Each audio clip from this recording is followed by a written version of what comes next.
ଛୁଆ ଖାଇଲେ ସବୁ କାହିଁକି ପାଏ? କାରଣ ଛୁଆ ଖାଇଲେ ସବୁ ମଣିଷ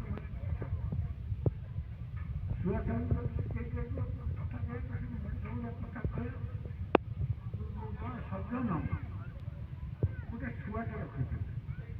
ସେ ଛୁଆକୁ ରଖିଲା ବେଳକୁ ତାକୁ ପ୍ରଥମେ ଶିଖେଇଲେ ହରେ କୃଷ୍ଣ ହରେ କୃଷ୍ଣ।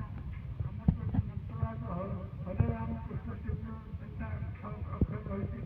ତାକୁ ଶିଖେଇଲେ ଯେ ହରେ କୃଷ୍ଣ ତ ପିଲାକୁ ଯେତେବେଳେ ତା ପାଇଁ ଖାଇବା ହରେ କୃଷ୍ଣ କରେ ସେ ତାର ହରେ କୃଷ୍ଣ ହରେ କୃଷ୍ଣ ହରେ କୃଷ୍ଣ କହିଛି। ଏମିତି ତାର 12 ବର୍ଷ ବିତିଯାଇଛି। 12 ବର୍ଷ ବିତିଗଲା ପରେ ସେ ସେମିତି ଯାହାକୁ ଦେଖେ ତାକୁ ହରେ କୃଷ୍ଣ କୁହେ। କୃପାପ୍ରଭୁ ଥରେ 12 ବର୍ଷ ବ୍ୟବଧାନ ପରେ ସେ ଗୃହସ୍ଥର ଗୁରୁ ତାଙ୍କ ଘରକୁ ଆସିଲେ।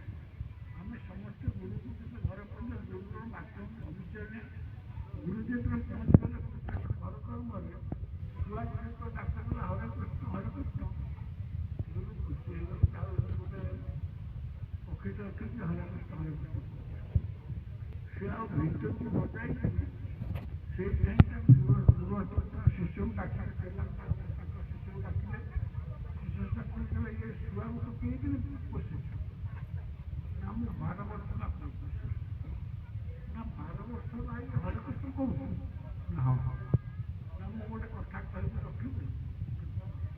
ନାଇଁ ଛୁଆକୁ ତୁ ପଣ୍ଡିତ ଫିଟେଇছে ଗୁରୁଙ୍କୁ ମାତ୍ର ତ ଅଭିଚୟ ଏଇଟା କିନ୍ତୁ ମନା କରିପାରିବେନି କି ମନେ କରିପାରିବେନି। ସିଏ ବହୁ କଷ୍ଟରେ ଇଚ୍ଛା ମାଧ୍ୟମରେ ସେ ଫିଟେଇ ଦେଲା ଛୁଆକୁ।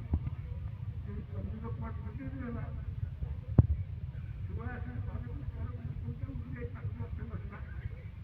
ସେ ଯେଉଁ ସଜ୍ଜନ ସେ ଛୁଆ ଦେଖ ଭଗବାନଙ୍କ ନାମର କେବେ ମହିମା ତୁ 12 ବର୍ଷ ହରେ କୃଷ୍ଣ କହିଲୁ ଆଜି ତୁ ମୁକ୍ତି ପାଇଗଲୁ।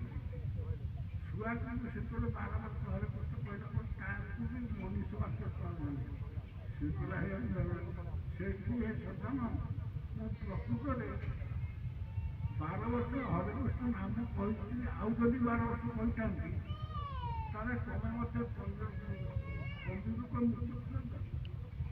ପଣ୍ଡିତ ସୁନାରେ ହେଲେ ବି ବନ୍ଧନ ଭିତରେ ରହେ।